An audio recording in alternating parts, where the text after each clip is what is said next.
నేను ట్రెజరర్గా ఉన్నాను. సో నేను మన జేఏసీకి ward sanitation and environmental secretary concern కోసం వాళ్ళ యొక్క సమస్యలు అండ్ వాడి యొక్క పదోన్నతులు వాళ్ళ యొక్క వివరాల కోసం రిప్రజెంటేషన్ చేస్తున్నాను. ప్రధానంగా మా ward sanitation and environmental secretaries ఉన్న ప్రధానమైన సమస్య మొట్టమొదటిసారిగా మా టైమింగ్స్ అండి. ఈ గ్రామ వార్డ్ సచివాలయంలో రిక్రూట్ అయినందుకు నేను చాలా సంతోషపడుతున్నాను. బికాస్ చాలామంది 1,25,000 మంది పైగా ఉద్యోగాలు కల్పించిన ఏపీ గవర్నమెంట్కి కృతజ్ఞత ఉన్నాను. కానీ ఆ టైంలో ఎప్పుడైతే మా రిక్రూట్మెంట్ టైంలో మాకు చెప్పిన సూచనలు అదే రిక్రూట్మెంట్ రూల్స్ వేరు, తర్వాత జాబ్లోకి వచ్చిన తర్వాత అధికారులు మాకు పురమాయించే రూల్స్ వేరు.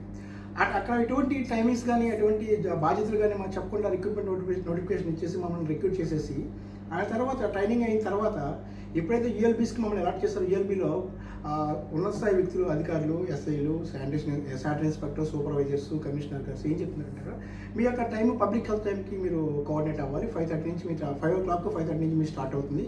ఇలా చెప్పి మమ్మల్ని చాలా బలవంతంగా ఆ టైమింగ్స్కి అలవాటు చేశారు.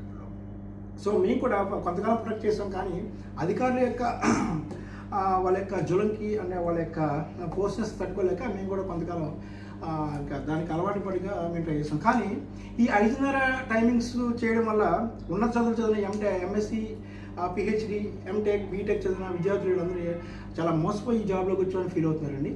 అదేవిధంగా 5:30కి మేము లేచి రావడం మళ్ళీ మా 5:30 నుంచి 5:30 వరకు పనిచేయడం వల్ల మా మానసికంగా మరి మా శారీరకంగా చాలా నష్టానికి గురవుతున్నాం. చాలామంది చాలా వ్యాధులు బారిపడ్డారు. అదేవిధంగా నా సహోదరులు లేడీ సెక్రటరీస్ అయితే చాలామంది అగత్యాలు పాల్పడ్డారు. అగత్యాలు జరిగినాయి కూడా. వాళ్ళకి చాలామంది